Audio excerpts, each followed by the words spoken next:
Good morning, students. So here we are with chapter 4 and most important chapter, the Mughal Empire. Okay. So here we'll start the chapter. The ruling as a large territory as Indian subcontinent with such a diversity of people and cultures were extremely difficult task for any ruler to accomplish in the Middle Ages. So here we are talking about the Mughal Empire and the great Mughal Empire. So we are going to start with the few rulers that we have seen. Now the last ruler that we have seen in the Delhi Sultans were the Lodhi dynasty, and the last ruler was Ibrahim Lodhi. So after defeating them and then gaining the rule of Delhi and Agra and this particular place were the Mughals, and Mughals had a great influence in India and all over the subcontinent. So quite in contrast of their predecessors, the Mughals created an empire and accomplished that had hetero seemed possible only short period of time. For the later half of the 16th century, they expanded their kingdom from Agra and Delhi until the 17th century. They controlled nearly all of the subcontinent. They imposed structures, administrations, and ideas of governance that outlasted their rule, and leaving a political legacy that succeeding rulers of the subcontinent could not ignore. They were so powerful. Now, till the last time we have seen the Mughal Empire. Like Mughal Empire, they already started from the time of 1526, almost the time of 1526. They have started creating their own dynasty. अपना dynasty जो है उन लोगों ने 1526 almost 1500 के time से शुरू किया था, और एकदम देखा जाता है 1750 तक, जिस टाइम तक ब्रिटिशर्स एंटर कर रहे थे और ब्रिटिशर्स ने अपना जगह बनाना शुरू किया, उस टाइम तक हम देखते हैं. मतलब from you can see big span of time हम लोगों ने मुगल्स को देखा है. सो ये जो पर्टिकुलर टाइम था, यहाँ पे हम देखेंगे कि अलग अलग रूलर्स आए और मुगल के जो अलग रूलर्स थे वो कैसे अपना जगह यहाँ पे बना के रखा. और साथ ही साथ हम ये भी देखेंगे कि last the downfall of the Mughal dynasty, जब ब्रिटिशर्स भी एंटर करते हैं and then they took over. Now the Mughals Delhi Sultan से उनसे टुक ओवर कर लिया और बहुत सारे लड़ाइयाँ जीत के not only part of India, तब इंडिया एक अलग सा कंट्री नहीं होता था क्योंकि ये सब कॉन्टिनेंट का एक पार्ट था. तो हम देखेंगे कि ये जो पाकिस्तान, कजाकिस्तान, अफगानिस्तान, आसपास के जो रूलर्स थे सबको हरा के ये एक बहुत ही इम्पोर्टेंट और बहुत ही बड़ा डायनेस्टी बन चुका था. ठीक है. So here we are today the prime minister of India addresses the nation from ramparts of Red Fort in Delhi, the residence of Mughal empires on Independence Day. देखो आज जब हमारा इंडिपेंडेंस डे होता है और जो वहाँ पे जितने सारे मार्च पास्ट करते हुए लोग जाते हैं, जो आपके मेन इंडिया गेट तक जाके पहुँचते हैं, जो मार्च पास्ट शुरू होता है वो रेड फोर्ट से शुरू होता है. और रेड फोर्ट जो बनाया गया था, रेड फोर्ट थे मुगल का रेसिडेंस, मतलब वो मुगल लोगों का घर था, वहां पे वो रहते थे. ठीक है. तो ये हम लोगों ने देखा कि they were so important, they built so many big structures. देखो ये रेड फोर्ट है, means this is the residence that they were staying. Okay. तो ये जो चीज है हम लोगों ने देखा कि वो बहुत बड़े स्ट्रक्चर, लाइक रेड फोर्ट से लेके हुमायूं टोम से लेके आगरा का ताजमहल से लगे, ये सारे मुगल्स ने ही बनाया है. किसने बनाया है, कौन बनाया है, ये भी अभी हम देखेंगे. Now Mughals were the inhabitants of the central Asia. ठीक है. सेंट्रल एशिया के इनहैबिटेंट्स थे.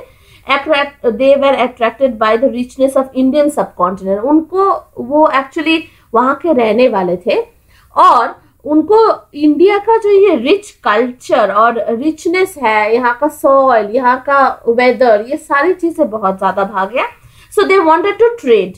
ओके, ट्रेडिंग करने की वजह से आए थे इंडिया के सब कॉन्टिनेंट में।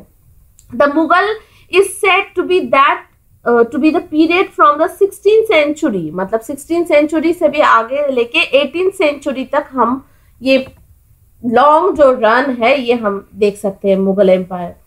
सो हम लोगों ने देखा कि मुगल एम्पायर बनने से पहले क्या हुआ। The Mughal empire was considered from the time of Babur. Babur से मुगल एम्पायर का मेन शुरू होता है and Babur was the first one to invade India, मतलब इंडिया को कैप्चर करना, दिल्ली और आगरा को कैप्चर करना सबसे पहले किसने किया था? बाबर ने किया था। तो बाबर सबसे पहले दिल्ली को इन्वेड करते हैं and in the battle of Panipat, battle of Panipat में इब्राहिम लोदी को हरा के देन उसको पूरा ताकत और पूरा काबू पा जाते हैं दिल्ली और आगरा में, ठीक है। सो ऐसे करके ये स्टार्ट होता है। और मुगल्स थे कौन? Who were the Mughals? तो Mughals were the descendants of two great lineages of the rulers. दो बड़े लाइनेज रूलर के। मुगल जो है कहां से आया, क्यों हम उन्हें मुगल कहते हैं? इसका मतलब है कि देखो हम जो होते हैं हमारे पेरेंट्स के दो साइड होते हैं, एक मैटरनल साइड, एक पैटर्नल साइड। मैटरनल साइड होता है मतलब हमारी मम्मी की साइड का, मतलब हमारे मामा, हमारे मौसी, हमारे नाना नानी, ठीक है। और वही होता है हमारा paternal side.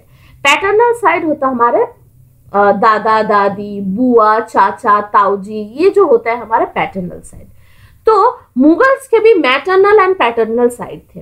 From their mothers side they were the descendants of Genghis Khan, died in 1227। Genghis Khan के बारे में हम लोगों ने बहुत पहले सुना था, जिसने बहुत बार इंडिया में इन्वेड करने की कोशिश की, बहुत कुछ लूटपाट करके लेके गए थे।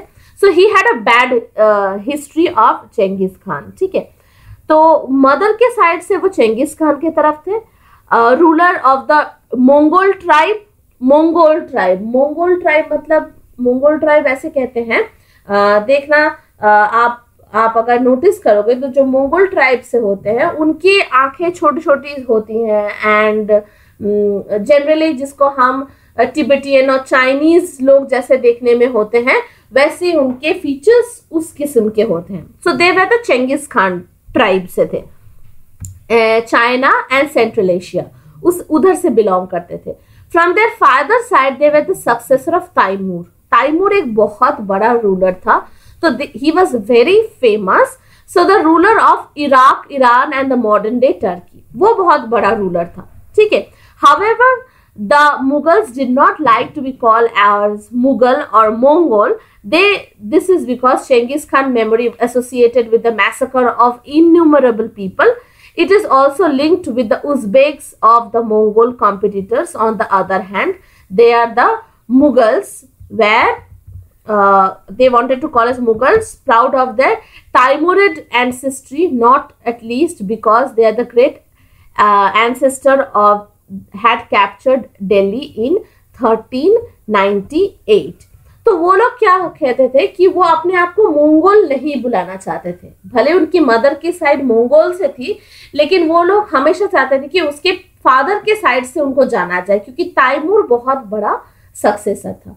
तो उन लोगों ने क्या किया, ना उन लोगों ने अपना नाम मंगोल रखा, ना ही तैमूर से रखा, तो it was a name that they created as Mughals.